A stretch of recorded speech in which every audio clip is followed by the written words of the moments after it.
Hi, listen up. We're going to tell you about the behind the scenes of the Elfie series. This binge-worthy book series is all about a young woman's quest for freedom, her search for love, and how she becomes an alibi for a famous gay playwright.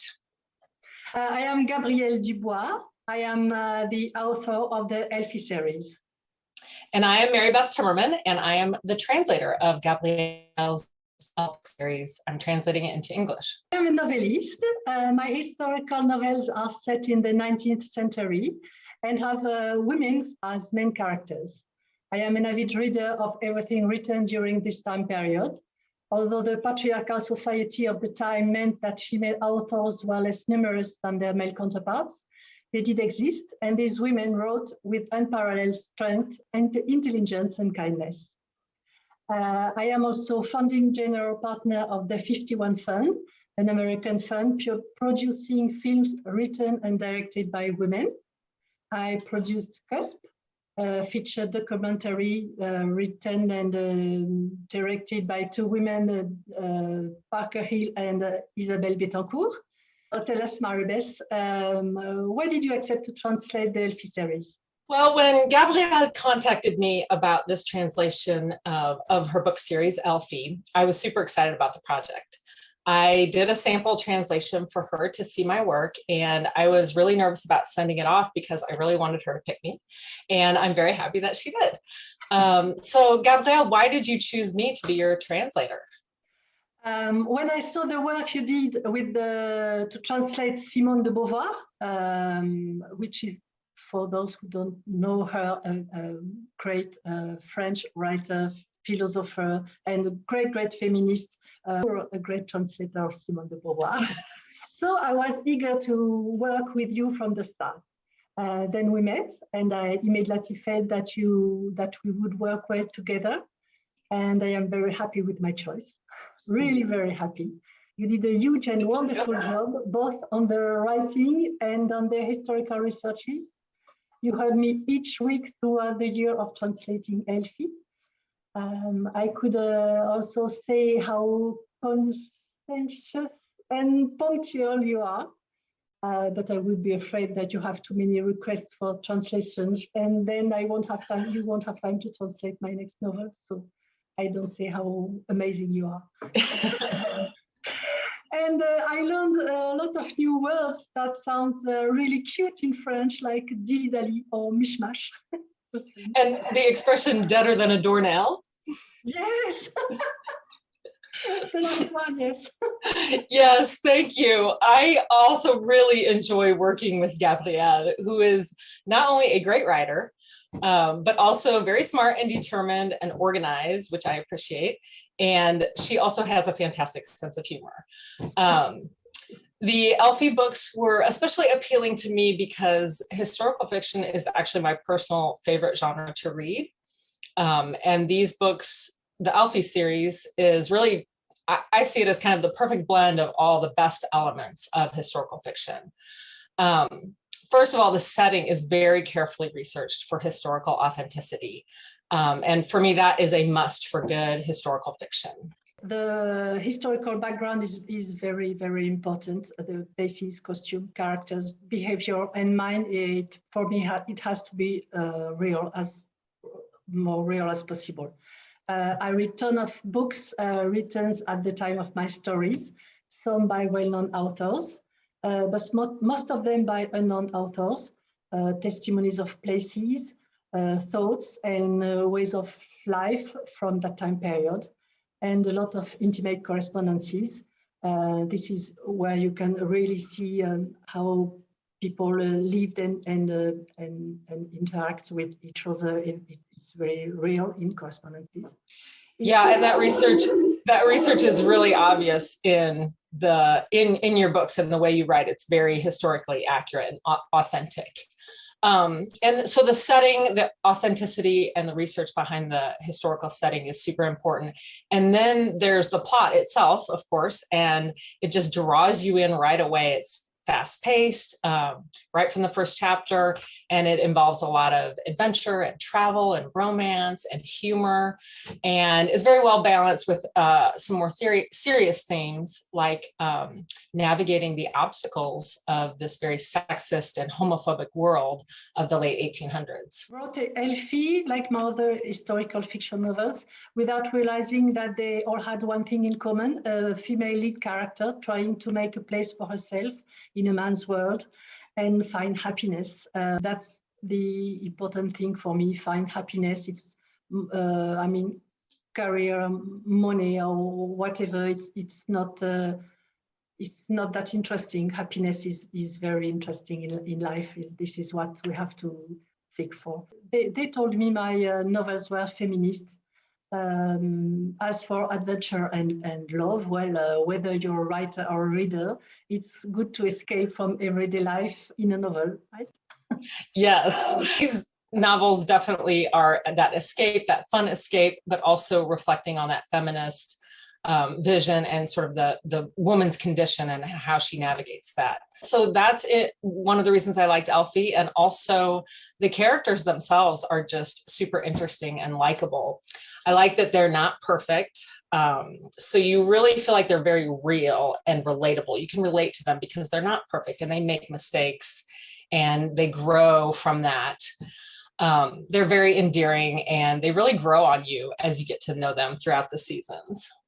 Yes, my characters are not perfect superheroes. Indeed, I don't see the point. I've never been able to identify with the perfect superheroes. What I like in our lives is to know that wherever we start from, we always have the choice to evolve, to change some things, to refuse others, to overcome hardships. Sometimes you can do it, sometimes you can't. Some days you have courage, some days you don't.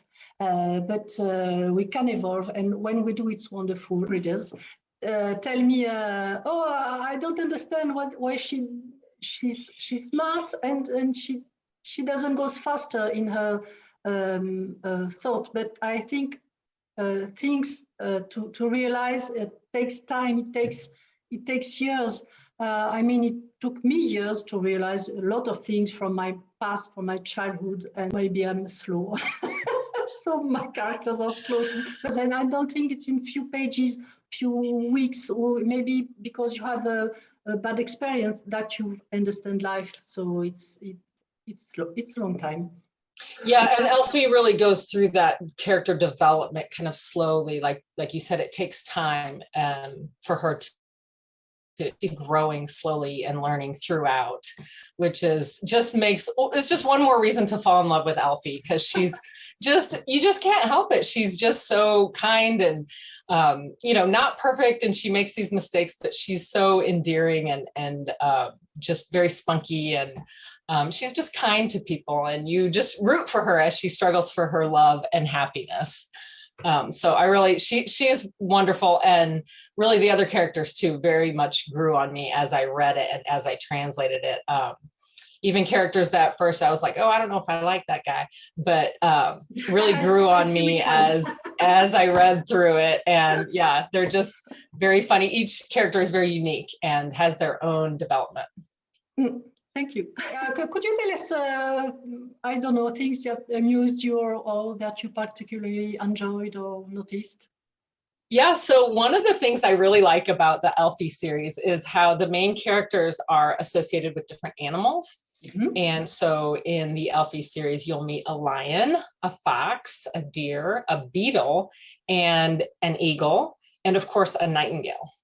Yes. The nightingale, okay, I can say it. It's Elfie because when we meet her, it's night, and she sings. She's a great singer. She sings at night. She will be known as the Nightingale. Yes, it was funny, and Angus, her companion, he physically looks like a lion. So since Elfie compares their story to a fable, I found that the animals had their own place in the story, and it was fun to create. Yes, and it makes it very fun to read those comparisons with the animals, yeah. And another thing I really liked about the Elfie books is how the characters don't, and we already talked bit how they don't think and act like modern people. They're really steeped in their culture and that time period that they live in, and they have the mentality of people living in that time period.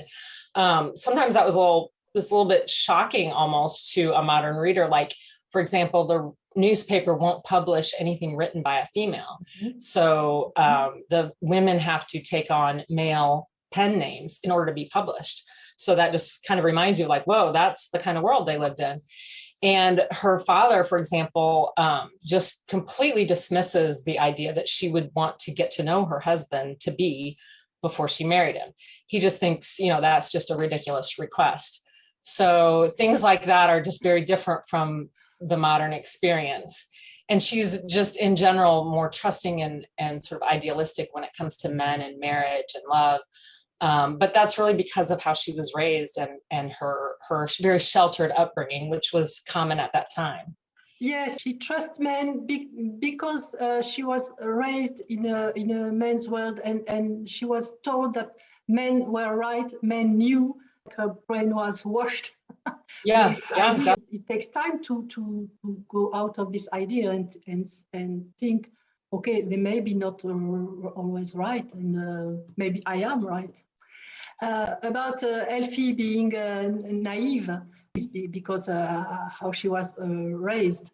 Some girls now who read Elfie says, I can't believe she's so naive, and it was really another time. And well, I hope now these girls are smarter than I was at their age, or more knowledgeable. The book is called Historical when it tells a story that takes place at least 50 years ago. So I could say I'm historical, maybe.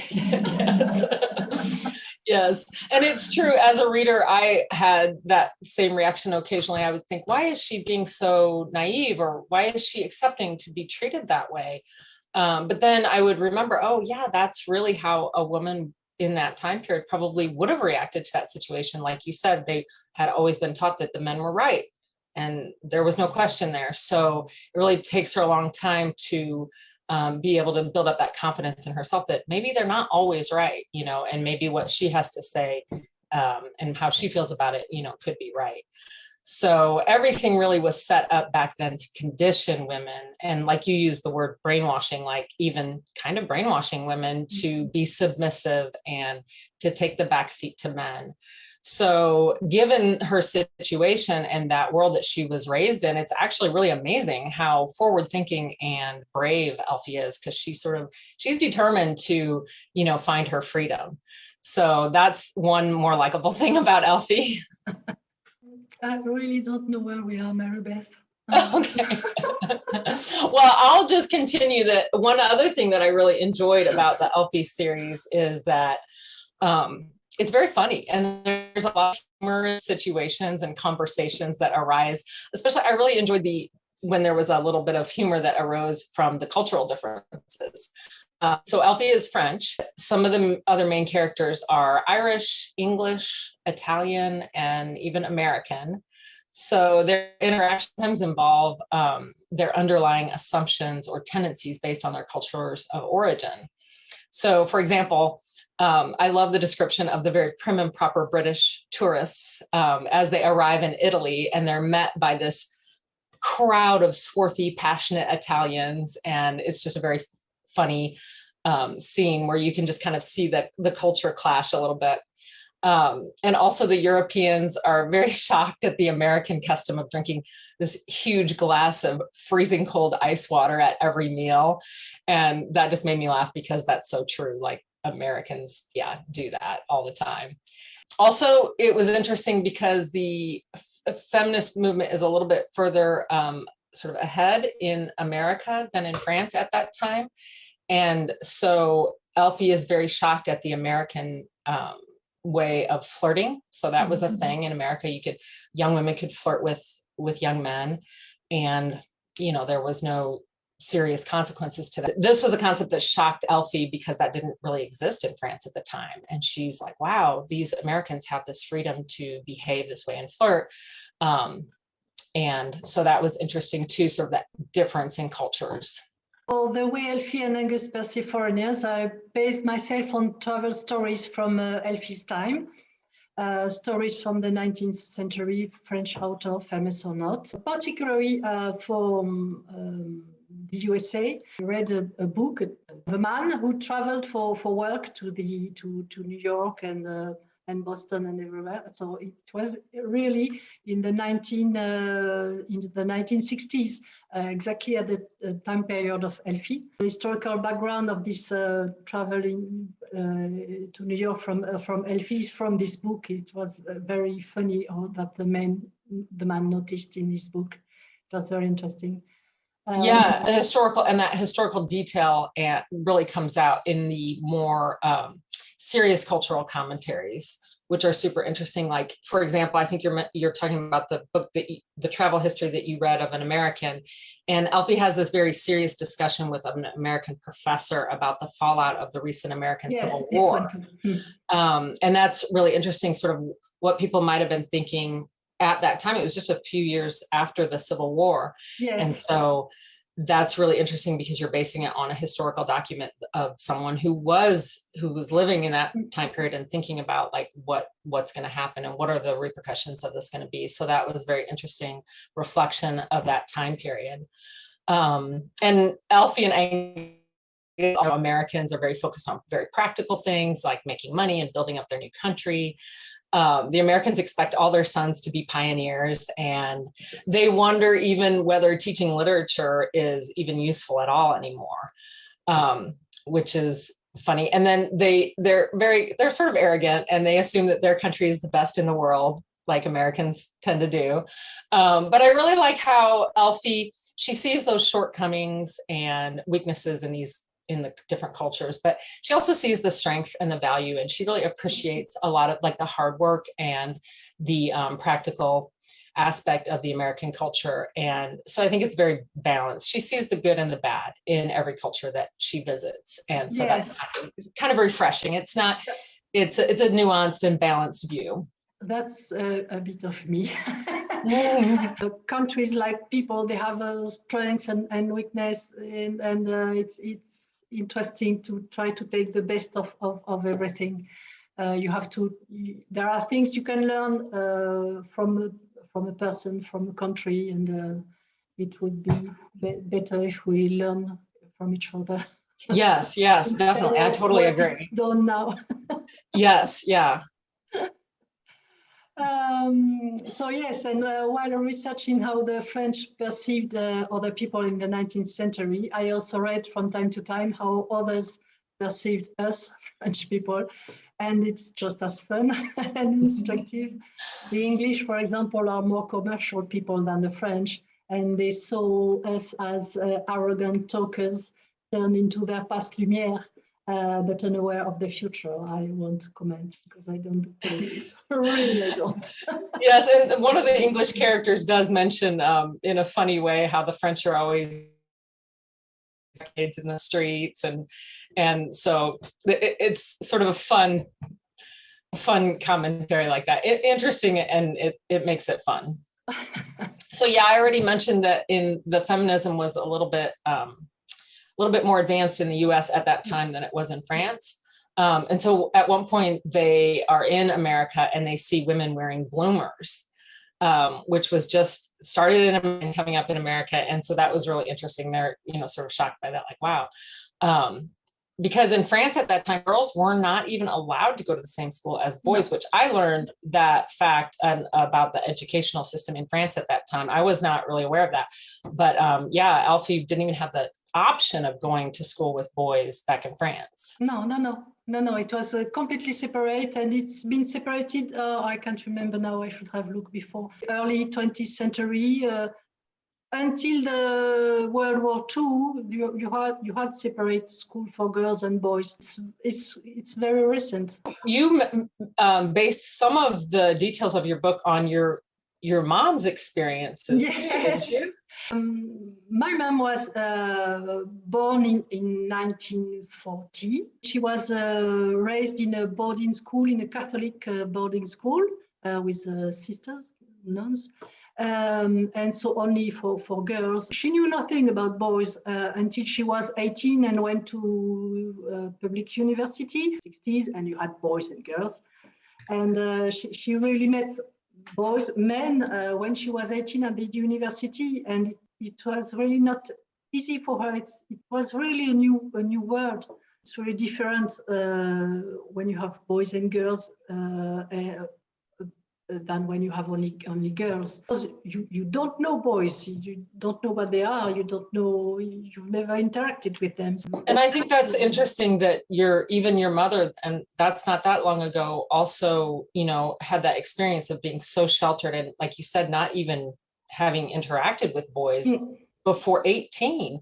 I mean, you're already 18 and you haven't even been in class with boys, that really does sort of narrow your world and shelter your world. And so then it's kind of a shock to go out there and all of a sudden there's these young men all around you. So that, I think your mother's experience maybe gave you an insight into what Elfie might have experienced in her situation. I think another thing that kind of goes right along with this world that they lived in and how it was very restrictive, and women were treated, differently. They were raised and educated differently than men.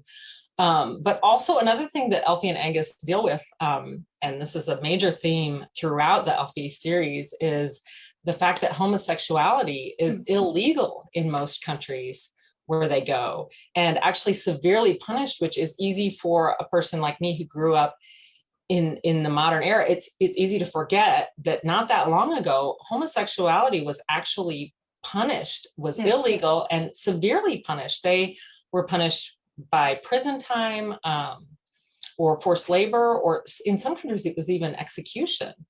Was the penalty. So the exact laws were different, by country, and even in the United States it varied by states at that time.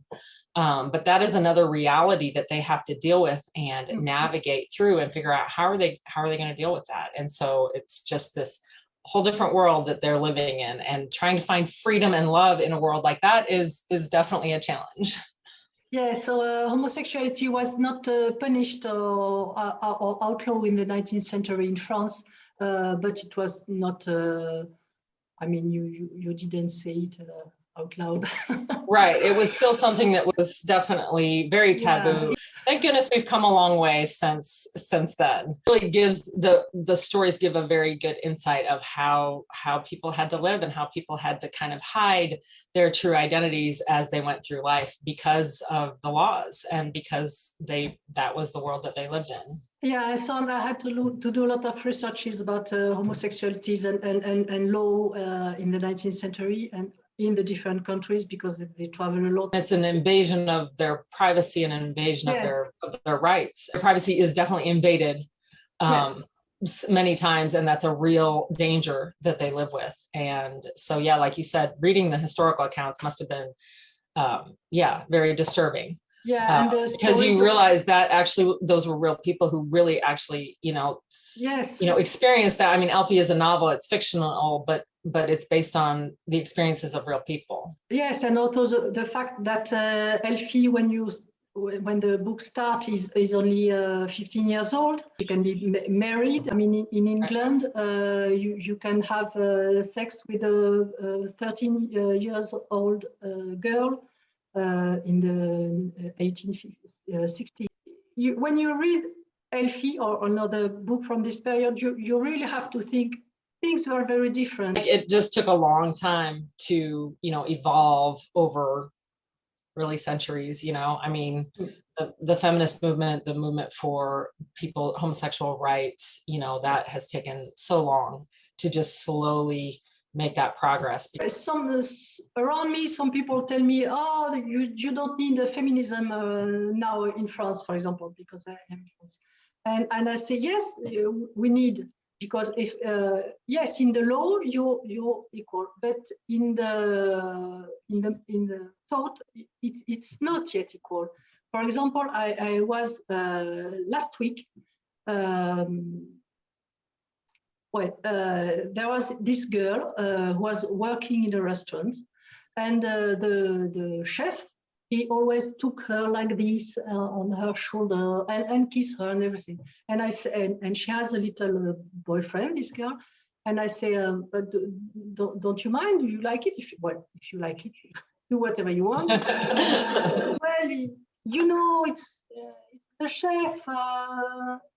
I say there is he's higher than me. Yes, in work, he can tell you go and wash this table, or this is work, but this is not work. And you have to separate. And she says, "You think so?" Yeah, I'm sure. Yes, that's literally sexual harassment at work. Yes. I'm sure. And she says, yes, but it's kind. You see, sometimes you wash the table, sometimes, yeah, maybe, but you have boundaries. You have you. Okay, so she was 22 years old. It was last week. She's 22 years old. And she's on social media, TikTok, Instagram, whatever. And she didn't realize that. So there is a lot to say. Yeah, it's true. It was a different world, but like some of that stuff we still need to be aware of and basically still fight for. Feminism is still, it's not over. It's something that still is evolving and hopefully getting better. Well, that's it. I'm very happy I could talk with you, Marybeth. Yes, and I am so happy to have translated the Elfie series into English. Yes. Readers are going to love it. They're going to love Elfie. This is the Elfie series in France. The English versions, there's going to be an illustration on the cover of each book. And the illustrations are actually a great part of the books because the illustrations are very historically accurate and they're really, they're great. They show a lot of the outfits that they wear, which are also described in the book, which are very interesting because they have these very complicated clothing in, yes, the illustrations are wonderful and they fit very well with the story and they kind of help you to picture what's going on. Yeah. So in the English version, you will also have illustrations in the book. Yes. So it's going to be great. Elfie is a great story. And thank you so much, Gabrielle, for hiring me to be your translator. And people are going to love it. Thank you very much, Marybeth. Bye.